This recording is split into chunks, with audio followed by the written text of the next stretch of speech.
Welcome to the Elizabeth Cunningham Show, Courageously Expanding Love with me, Elizabeth Cunningham. My mission is to expand the conversation of love in the world. Is it possible to have deep, loving, healthy relationships? Have you ever been curious about having more than one relationship or partner at a time? Get ready to transform in love, be courageous, and set yourself free. In this show, we talk about relationships, sex, love, and the ways we wish we could be, but never thought were possible. The Elizabeth Cunningham Show starts now.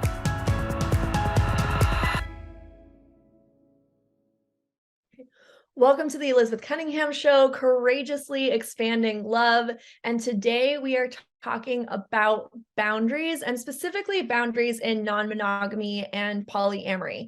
But before we get into that and introduce our absolutely phenomenal guest, a reminder that the Elizabeth Cunningham Show is live every single Tuesday at 3 p.m. on the Transformation Network Facebook page, and is then aired on YouTube and podcast every single Thursday. All links are in the show notes. Make sure that you hit all of the like, subscribe, notification so that you never miss a conversation about expanding in love. So on today's episode, we will be talking with Heidi Savell about boundaries and boundaries inside of non-monogamy and polyamory. Heidi works as a therapist and a coach, supporting those newer to polyamory in finding their footing. She is passionate about helping people thrive in their relationships, and she has been working with polyamorous folks for about a decade. Welcome. Thank you for being here, Heidi. Yay. Thank you so much for having me on. I'm so glad we finally got to connect and make this happen. I know. Oh my gosh, y'all, little backstory. We have just been terrible about connecting with each other. I completely screwed it. I was just like, oh my God. And I felt so bad. I might have that dropped the ball once or twice too. me. I think we both did it to each other at one point. So we're like, we're on track. It's all good. It was a tit for tat sort of thing, but yeah, I'm so excited that we finally connected. I love the work that you do. I love the content that you put out there. I'm so thankful. I'm so grateful that you do work with people who are newer to polyamory, because I feel like that is such an important group of people, because when you start these relationships and you start to explore, it's not even that you're grasping at straws, it's that you're free falling. Totally. Yes. And that was so me. I kind of became the coach that I wish I had had, because when I first started, oh my gosh, I was so dysregulated all the time. I was struggling. I was totally in that exact free fall. And I'm so passionate about being kind of a support for people so they're not in that free fall. Oh my gosh, 100%. I feel the exact same way. I feel like that's why we get along. It's just like, yes, exactly. That is exactly it. And today we're talking about boundaries, and that is something that we talk about. It's a subject that gets brought up a lot in polyamorous and non-monogamous spaces. But I feel like it's also something that's really misunderstood as well. And so let's start with the foundation of this conversation, which is what even are boundaries? What do you mean when you say boundaries? Yeah, that's such a good question to start with, because I totally agree. They're so misunderstood. And it's such a shame, because they can be so powerful. They're such a powerful tool.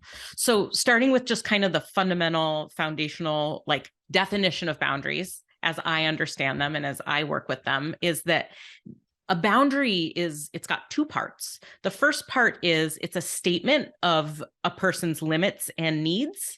And this is the second part, and this part is crucial, and the steps that a person will take to honor those limits and needs and protect themselves.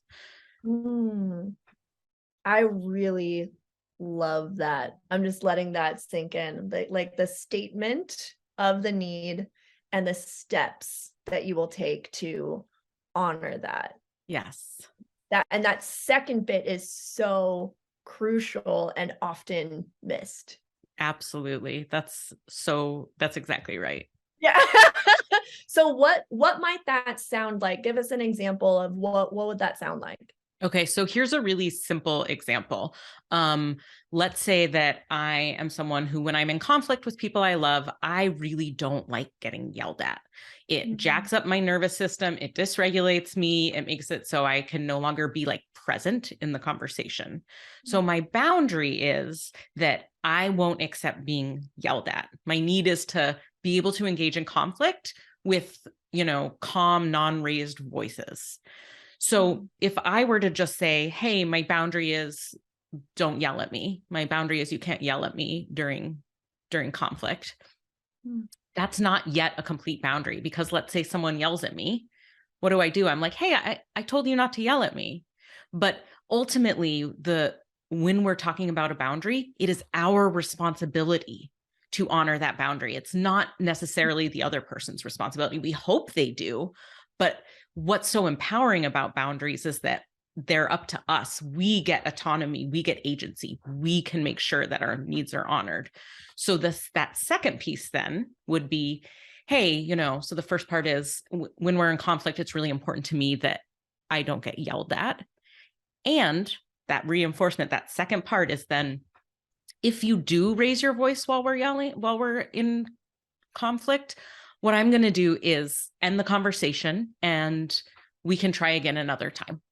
But I'll leave the room, I'll leave the conversation, I'll get off the phone, whatever it might be, in order to ensure that I'm not getting yelled at. And that is how I honor my boundary. That second piece is what I'm going to do to make sure that it happens. Mm. Yeah. And thank you for breaking it down, and thank you for making it more tangible, because I think it's one thing to talk about a concept, but it's Mm-hmm. another to be like, oh, this is how that actually looks and sounds, and this is how you would honor that and play that out, and this is a possibility, right? Totally. Yeah. Yeah. Yeah. So inside of, and you can also hear inside of that how that might be really difficult. Right? Mm-hmm. Like I heard, like when you were sharing that, what was going on for me is like, oh, that would be really difficult for me to walk away from a conversation. Yeah. Yeah. Well, and I'm so glad you brought that up, because I think coming up, so that second piece, the steps that one takes to honor their limits and needs, that second Mhm. piece is called the reinforcer, or the reinforcement. So Mm. it's the boundary and then the reinforcement, and the two parts together are what make a complete boundary. Mhm. And I think a big struggle people up with is like following through on the Mhm. reinforcement. And so because of that, so much of the work I do with people is making sure they pick a reinforcement that they are willing to follow through on. Absolutely. Yeah. And having to look, yeah, actually have to look at like, okay, and consider, would I actually follow through with this? What would Yes. I need in order to follow through with Hmm. enforcing this boundary? Yeah, Right. Yeah. totally. Awesome. Okay, so that's how it supports the individual. So how does having these boundaries support a relationship? How does this support both people or all people, regardless of how many people are involved? Yeah. Yeah. So when we are talking about relationships, all kinds of relationships, romantic, non-romantic, and especially when we're talking about some of the complex connections that happen when we're talking polycules and non-monogamy, um, there are so many ways that folks' behavior can impact one another. You know, other people's behavior impact us, and so getting really clear around the ways that we are impacted, and then taking steps if there are ways that it's negatively impacting us, to set up some protections in place. That can be a really important piece. I think also it can really strengthen a relationship and bring safety to a relationship to know where the guidelines are. Like, I want to know someone's boundaries when I'm engaging with them, because I don't want to unknowingly violate their boundaries. And so boundaries can bring a sense of safety in that way, in that it's really allowing the relationship to grow within that, and know that both people are, engaging with consent and not, getting outside of that. So that's one way. I think also another really big thing is, without boundaries, resentment can build, confusion about what's okay and what's not okay. And if, let's say that you and I are engaging and I haven't told you that I don't like getting yelled at, and you're yelling at me and you're yelling at me, and one day I just blow up and I'm like, Elizabeth, you have yelled at me all this time for months now. I have felt disrespected by you, and like, you have been treating me poorly for all this time, and I am so resentful now, and I don't even know if I want to be connected to you anymore. Now, if I had had that boundary that whole time, that resentment wouldn't have been building, because we would have known, there would have been like, terms of engagement, and we would be on the same page, and we would know what's okay and what's not. Yeah. And oh my gosh. And yes to all of that. I'm just like, I had to decide like a flood of thoughts, but one of them was that, yeah, some people think that, get really upset with boundaries. They're like, oh, well, like these boundaries are really selfish, or like, boundaries are like a way to like get stuck, because it's like, oh, well, if I can't do that, then what am I going to do? Like, if I'm someone who, it's like, that's how I express myself is through yelling, then I'm like, oh, well, what, like, now how can I express myself? Yeah. Right. Yeah. And it's also an opportunity like to be creative, to be like, okay, well, I'm not necessarily committed to yelling. Like, I'm actually committed to resolving something or getting my point across or being heard. And so what's another way that I can be heard when my partner is not receptive to, like, because I actually am, like, this is a really great example for me, because I actually am someone who's like really loud, and and I have had people who, I don't think that I'm yelling. I think that I'm just being like really passionate about something, and like people find that to be a little bit more aggressive. And so this actually has been something for me. It's so funny that this is an example, but this actually has been something for me where I now have to be aware of what is the level and tone of my voice that I'm using with the people that I'm relating to, and like being able to honor the people that I'm relating to in a way that they feel good and safe for me to be around, because ultimately I'm more concerned with my partner's feeling safe around me. Right? Rather than like, I'm more committed to my partner's being safe and feeling heard than I am committed to the level and tone of my voice.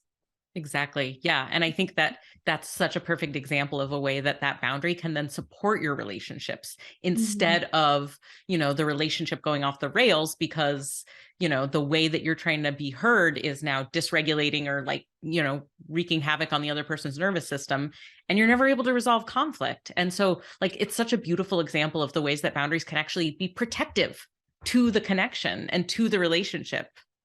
So I love that example. Oh, I love that example too. How perfect is that? Yes. And I also have had someone who didn't share their boundary with me until like 6 months down the line. Yeah. And they were like, you've been doing this. It wasn't yelling, it was something else, but they were like, you've been doing this for like 6 months and I'm now pissed. Right. And like, and literally said verbatim what you said. Like, and I've been feeling really disrespected and you don't understand me. And like, and I had no idea. I literally had, like, I was completely unaware, and I felt terrible. And then, yeah, they didn't want to be in a relationship with me anymore. They were like, no, this is over. And I was like, oh my God, like if I would have known this 6 months ago, I would have stopped. Right. Of course. I would have done something differently. Yeah. That's another like perfect example of like, yes, like we want to know, we want to invite, like, please tell me your boundaries. Tell me, like, what are your needs? What are your limits? Like, let's negotiate, let's figure out what's going to work between us. And so like, I just love that example, because I think people so often think of like boundaries as, oh, that's a way to keep people away or push people away, and like, reserve my space away from them. But like really, boundaries also serve to like build up, protect, and cultivate connection too. Oh yeah, 100. Oh, brilliant example. Okay, fantastic. Well, we are going to go on a short break here. And then when we come back, I want to talk about what do people struggle with most. So now where I hope you are, dear watcher, dear listener, is like, oh yeah, boundaries are awesome. And we're going to come back with okay, what are some of the roadblocks to creating boundaries? What do people struggle with in creating boundaries? So we're going to get into that a little bit when we get back from break.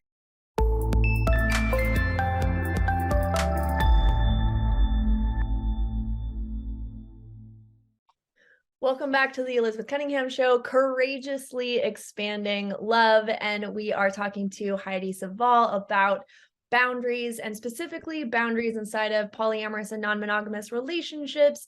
And before the break, we really laid out what are boundaries, how do you create boundaries, what does that look like, why is it so good to have boundaries, and how does it actually foster the connection and the safety in your relationship. So that was part one. And now we're moving into what do people struggle with boundaries? Why are boundaries so hard? Like what are the barriers here? So I'm just gonna start off with that question, which is, where do people struggle most in setting boundaries? Yeah. So I think there are two places actually where people struggle the most with this. And I think the first one is that people confuse or use interchangeably boundaries and rules. And I think that they are very different things and they serve different purposes. But that is the biggest misconception I see out there. People say, oh, well, this is my boundary, and they state a rule. And like, we can have a different conversation about like how we feel about rules and, what role rules play. But what I'm really clear about is rules are a different thing than boundaries. They serve a different purpose and they have a different function. And so when we use those words interchangeably, and when someone is setting a rule instead of a boundary, it doesn't have the kind of like versatility and power and function that a boundary has when it comes to cultivating that connection and protecting the self and protecting the relationship. And and if it's helpful, I can kind of speak a little bit to the difference between the two. Yeah, I think that would be really helpful. Tell us the difference. Yeah. Yeah. So first of all, boundaries are about you. So they're about the person setting the boundary. They're focusing on, this is my need, and I'm focusing on what I need and the steps that I will take in order to make sure that happens. Where a rule is most often about another person. So it might be like, this is my need, but this is what someone else has to do in order to make sure that my need is honored. So like, boundaries empower us to take care of ourselves, whereas rules tend to dictate what is and is not allowed in terms of someone else's behavior. The other way to think about it is with boundaries, it's the responsibility of the person setting the boundary to honor it and reinforce it and make sure that happens, which is empowering and really all about like agency. Whereas with a rule, it's the responsibility of the person following the rule, not the one setting it, to follow through on it and honor it. And so it's kind of putting the focus elsewhere versus really like, this is for me, set by me, and reinforced by me. And I know that we don't necessarily want to get into like the conversation of like pros and cons of like rules and boundaries. I mean, I guess we could. But but like what would be some benefits of having a boundary versus having a rule? Yeah. So when it comes to a boundary, boundaries are more like, they are empowering. So by saying like, hey, like, I don't tolerate being yelled at, then I get to, I'm the one in the driver's seat of like, okay, so what am I going to do to make sure I don't get yelled at? And what are the steps that I'm going to take to make sure that I'm protecting my nervous system and it's not going haywire? Whereas if I set a rule and I'm like, Elizabeth, I have a rule, you can't yell at me. Then what happens when you yell at me? I'm like, hey, you broke the rule. I set a rule and you broke it. Why did you do that? And suddenly I'm blaming you, I'm arguing with you, I might be like fighting with you, and like there's a power struggle almost of like, do the thing I said. And that can sometimes be disempowering or create more conflict. Whereas with a boundary, I'm like, you know what? This is on me. Like, this is my limit. So I'm going to take steps to protect myself now. Like, if you feel the need to yell, you can yell, but like, I'm going to take myself elsewhere. So my nervous system isn't subjected to that right now. Yeah, I really love that. And I really love how that keeps the autonomy of both people Yes. as well. Yes. Yeah. Because it really is like, yeah, like if I want to keep yelling, like I could do that. Like that's totally possible. I could just keep yelling. You can, go do your thing. But it really does keep the autonomy of both people, where in how you created that, the rule is like it actually takes away the autonomy of both people. It's like now the person setting the rule doesn't have autonomy because it's dependent on the other person, and the person who the rule is for doesn't have autonomy because now you have someone who's trying to dictate your behavior. Yes, that is exactly right. That's really well put. Yeah, it compromises the autonomy of both people. Yeah. Such a good point. Yeah, that's okay. Cool. Well, I'm glad that I understood that. Perfect. Yeah. Yeah. So what else? What are some other ways that people struggle in creating boundaries, setting? I think that kind of, in my mind, there's like the struggle in creating, the struggle in setting, and then we talked about this a little bit before, but the struggle in keeping Yes. boundaries. Yes. Yeah. So so the way I break down boundaries, I'm going to just put out there the 4 steps to creating Ooh, boundaries, and then I can kind of talk about where people most get stuck. So the great. first step in setting boundaries is you need to identify what your need or limit is. Like, so that first piece is self-awareness of like, okay, like, what do I even need? Where is my limit? What is it? And sometimes we don't know where a boundary is until it gets pushed upon. I mean, Right. imagine how I found out that I don't like to get yelled at in conflict. Like, that had to happen for me to be like, oh, this doesn't feel good. This is like kind of like this, I'm like dysregulated and now I can't engage. So that first step is the identifying what the need is.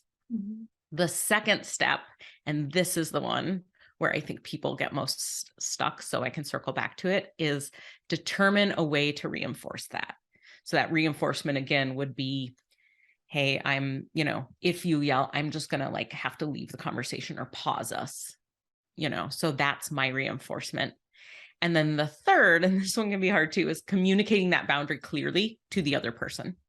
So saying like, hey, Yeah. just so you know, now that we're like relating, if we get in conflict, I just want you to know that I have a boundary around not being yelled at.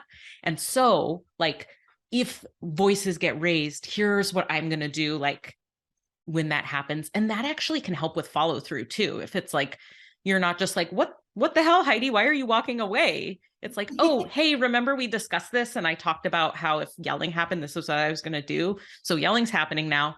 I'm going to peace out. Like, let's reconnect later.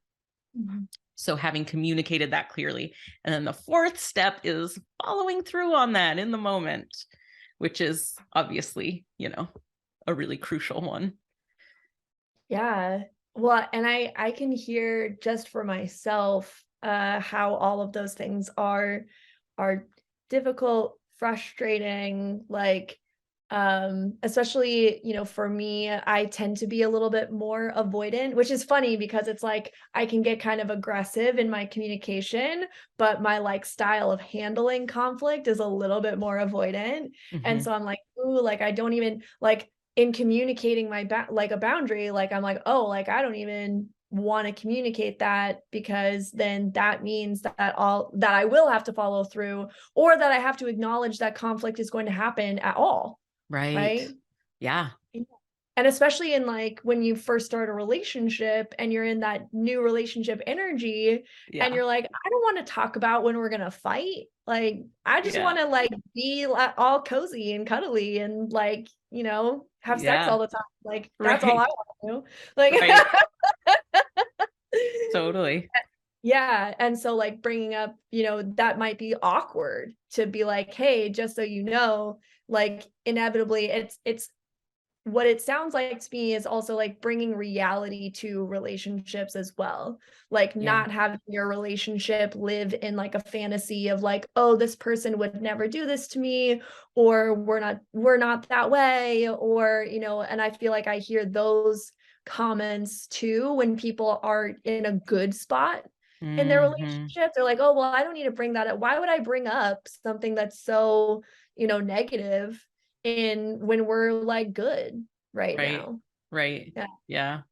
Which, I mean, Yeah. maybe this is a bit of a reach, so I might regret saying this, but like it in some ways reminds me of like having like the sexual health and safety conversation where it's like, I don't want to bring that up. Like, I don't want to ruin the mood. And it's like, yeah, but this is actually like enhancing things for later. Like, this is foundational piece. And then once you have that, people can have fun and where the parameters are and status and like, risk mitigation stuff because you've already talked about that. It feels like kind of similar. Yeah, and I think also what gets brought up for me is notice, or rather, how do I want to say that? Normalizing these types of conversations. Yes, Yeah, totally. Yeah. yeah. Absolutely. And just being like, like this is in the same way that like, we work to normalize just having that status conversation early on. It's like, let's have some boundaries conversations as we're getting to know each other. Like, what are some boundaries that I should know about you? Like where, tell me about some of the really important ones that will help build our relationship in a healthy way. Like, I'd love to know what your boundaries are. Oh, what a sexy question. Like for me, I'm Right? like, oh, ooh, okay. Like, Yeah. It's kind of that is, hot. ask me about my boundaries. All right. Totally. Oh my gosh. Okay, perfect. Well, we are gonna hop on another break here. And okay, just to recap, so where people struggle in setting boundaries, can you just say the four again? Yeah. So there's the 4 steps to boundaries. Four steps to boundaries. Yep. Yeah. So it's identifying your needs and limits, Mhm. determining a way that you're going to reinforce those, communicating that boundary clearly to other people, and then following through. Beautiful. All right, write that stuff down. Write it down. Get it down. Write it down, get it down, see. And then I think also a good way to use that is if a boundary gets crossed, it's like, okay, which one of these things didn't get covered? Yeah, totally. Yeah. Like, oh, I see how like why I was upset is because like the third and fourth one were Hmm. missing, right? It's Hmm. just like, oh, I didn't fully communicate it and then I didn't reinforce it. Right. Yeah. Yeah. Which reminds me when people come to me and they're like, Heidi, I set a boundary and it didn't work. And I'm like, Mhm. it didn't work. Okay. Well, like, let's look at, and it's exactly just like that. Let's look at Mhm. where it broke down. Right. Yeah. Because Yeah. one of those Oh, 4 steps broke down. yeah. Oh my gosh, brilliant. I didn't even know I was being brilliant and brilliant. You Okay, great. were genius. All right, we will be right back. And then when we come back, what we're going to talk about is what's possible now. Let's paint the pretty picture of what's possible when we all communicate our boundaries. All right, we'll be right back.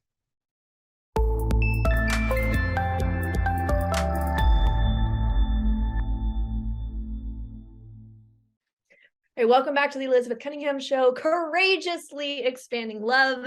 And today we are talking about boundaries with Heidi Savell, and we've talked about what are boundaries and like how do people struggle with boundaries. And now we're going into what's possible. What is possible with boundaries?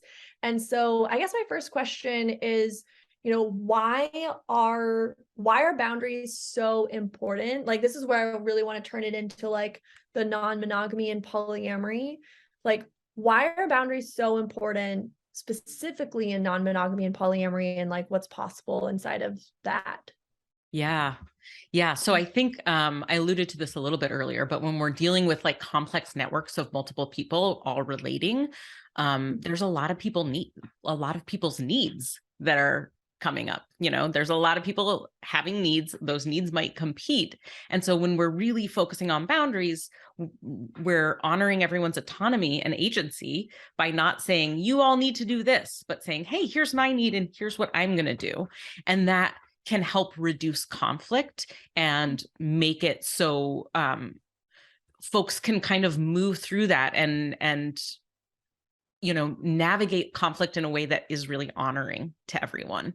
And it's a little hard to explain. I feel like very quickly when I start to explain it, I get a little abstract with it. So I have an example I could share that is specifically related to non-monogamy that I think helps demonstrate how you can navigate competing and conflicting needs with boundaries. Great. Perfect. Let's do it.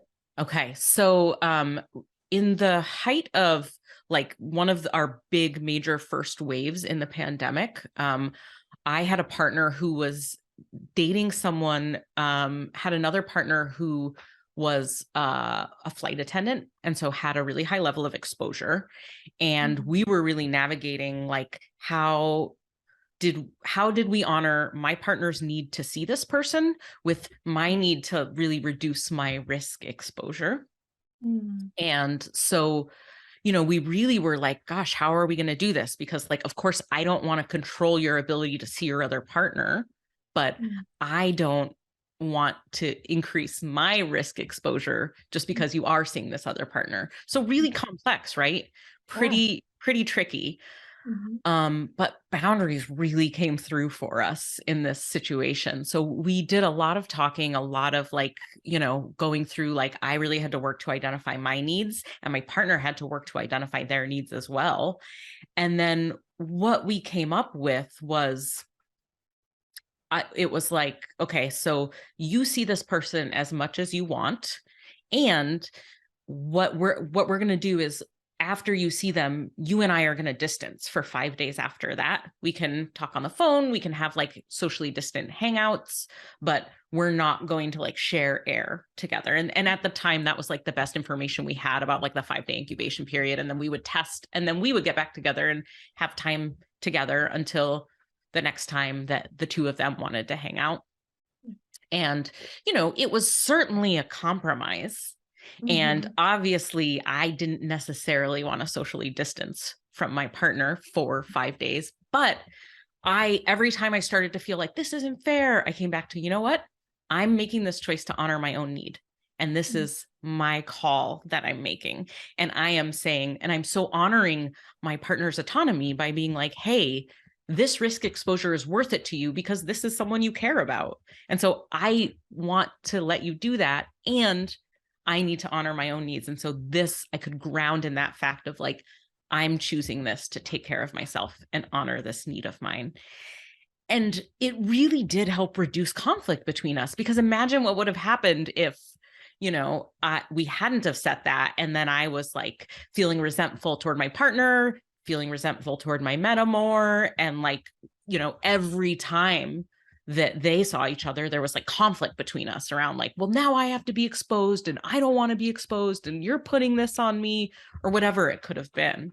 And that boundary setting was like such a powerful way to create that harmony where it's like, all right, we're respecting everyone's agency, everyone's autonomy, and I'm making sure that my needs and limits are really being honored by me in this situation. Ooh, wow. That is really incredible. And I know that a lot that was a big, that was a big deal, Yeah. and for some people, like, still is, like, it's not that COVID has gone away. Right. Right. And so still being cognizant of that within the non-monogamous and polyamorous community, because people, in my polycule, we still talk about COVID and COVID practices. Yeah. Same. Right? Yeah. And so I love, and that takes a lot of respect, a lot of grounding. And I love what you said about choosing. Yeah. Like really coming back to, this is what I'm choosing, because it is so easy to go into, oh, this isn't fair, I don't like this, or, I wish it were some other way, Right. things like that. Like it's easy. It's super easy to go down to that, train of thought. But really, I loved that. Like really coming back to this is my choice. I'm choosing this. This is respecting me. This is respecting my partners. This is what we've created together. Everyone's honoring it and being able to get back to that grounded point. That's so beautiful. And I can really hear how that resolved and mitigated conflict. Yeah, And I think that's super relatable because so many people had such a similar conflict during that totally. time too. Yes. Yeah. Yeah. Yeah. And Wow. it was like, I'm not going to lie and say, like, oh, it was so easy breezy. We just had this conversation and it was fine. Like, it was hard. And like, it took hard work to figure out, like, what is worth it to me and how am I going to honor this need? And then how am I going to reground myself in reminding myself that I chose this when I start to fall into resentment? Because Right.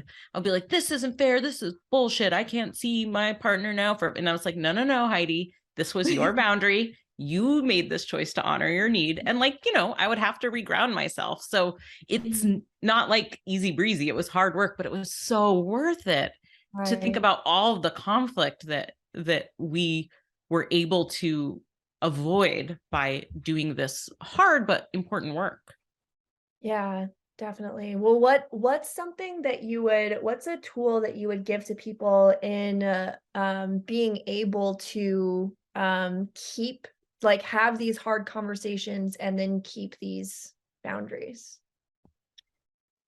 Yeah, so I think one tool that I think is really helpful is when you think about the reinforcement.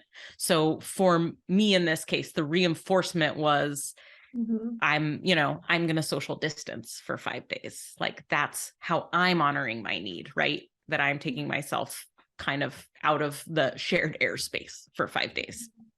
Right. And so because that's the hardest part, like, how am I honoring this? I mean, it's one of the hardest parts. So a tool that I like to think about is as you're setting up that reinforcement, making sure I call them the 3 R's. So making sure that it's relevant, reasonable, and realistic. And I'll say a little bit about what I mean about each. So like relevant would be, does this reinforcement serve to protect and honor my need? So if it Mhm. was like, well, if you see this person, then I'm not talking to you for, a month or, whatever, like that, not talking to them doesn't serve my need. Right. Or if I'm like, something else that's like more almost like a punishment versus an actual like, no, I'm just doing this to honor my needs. Of course, I still want to be connected to you. I still want to talk on the phone. We can socially distance hang. So making sure that it feels relevant, like this reinforcement is actually working to honor my need. The other one Mhm. is reasonable. And this one, everyone has to determine for themselves what is reasonable. But I think it's a check in to make sure, is this a punishment or is this really honoring my need? And that's Mm. what that reasonable one stands for, is like making sure that it makes sense to you and feels like it matches the boundary you're trying to meet. Mhm. And then the third is realistic. And this is the one you alluded to early on. Realistic means, can you follow through on it? When it comes down to Mhm. it, are you really going to be able to follow through? And that piece is so important because if we set boundaries and we don't follow through on them, it's really confusing for other people. And it Yeah. kind of shows people that like either maybe we don't mean it or maybe that boundary isn't actually important to us. So making Mm. sure when you come up with a reinforcement that it is realistic, that you really are willing and able to follow through on it is so key. So I think those Yeah. 3 R's are kind of like a helpful tool in setting the boundary. Oh my gosh, beautiful. I love that. Yeah, that's really great. And it really upholds the honor that you have in your autonomy, but it's also like the trust in the relationship and the trust in your words and what you're saying as Yes, well. Yeah, totally. beautiful. All right, well, we are going to hop on another break and then when we get back, we're going to wrap up. I'm sure that there's many people who are listening, watching right now that are like, oh my God, I need to talk to you, Heidi. I Awesome. need to talk to you. And so when we get back from break, we're going to talk about how to get a hold of Heidi and wrapping up the show. So we'll be right back.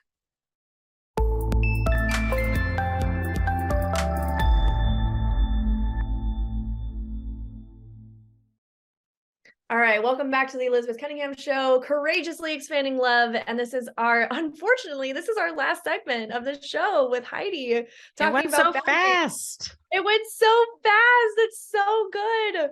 If you're just jumping into the show now, please, I implore you to listen to the show multiple times, to take notes and to implement. Like, I want you to think of this show today as like a class, because there was so much good information. Thank you, Heidi, so much for just like pouring your knowledge, your tools, your skills, your expertise into the show. I mean, I've absolutely learned things from this episode. So yeah, everybody who's listening, watching, take notes, watch it a few times. And we'll, in here in a second, we're gonna let you know how to get a hold of Heidi if that's something that you want to do. So first question in our wrap up is, what does love mean to you? Ooh, I love that question. Yeah, for me, love is about connecting deeply. It's about vulnerability. It's about intimacy. It's about trust, and it's about like a really deep sense of authenticity. Mm, I love that. I really felt that. That was like all the way to the core. So good. All right. If people get nothing else, what do you hope that they got out of this episode? Mm. The one thing that I think is the main takeaway is that boundaries are not about pushing people away. Boundaries are an essential tool for maintaining healthy relationships. Thank you. All right. What's one action that people can take? Um, like an action around boundaries. Sure. Let's see. I think well, one action I would love it if people were to take is to kind of do the thing you and I talked about, like sit down with your partners and be like, hey, let's talk about what our boundaries are. What are our relationship boundaries? Like, let's just start a conversation about it. I think that would be Oh, amazing if people were to just kind of sit down after listening to the show and be like, what are our boundaries? Let's talk about it. oh my God. Yes. I love that action step. That is a fantastic thing to do. Yeah. Yes. Even like listen to this episode together and then be like, oh, Ooh. okay, like what do you hear? What do you hear for yourself? What boundaries do you have? Yeah. I absolutely encourage people to like use these shows as a gateway to a conversation. Like if you don't know how to start it, use this show to start the conversation. Be like, hey, I was listening to this episode the other day. Will you listen to it with me? And then can we talk about it? Yeah.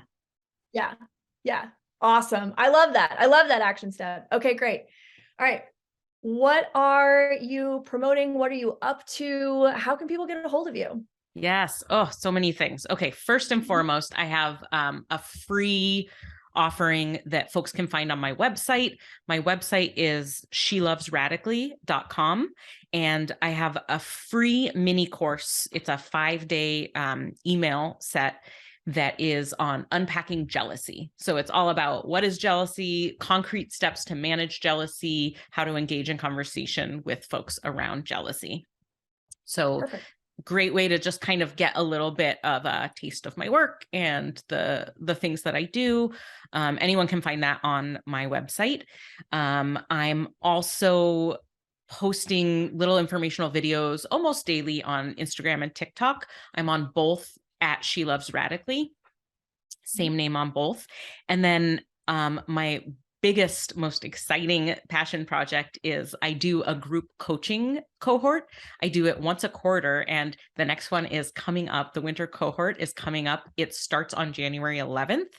The group is called Steady Your Pollywobbles, and it is for folks who are newer to polyamory. And it's an 8-week program, and we go over kind of the foundational skills that will help you ground in the practice of polyamory.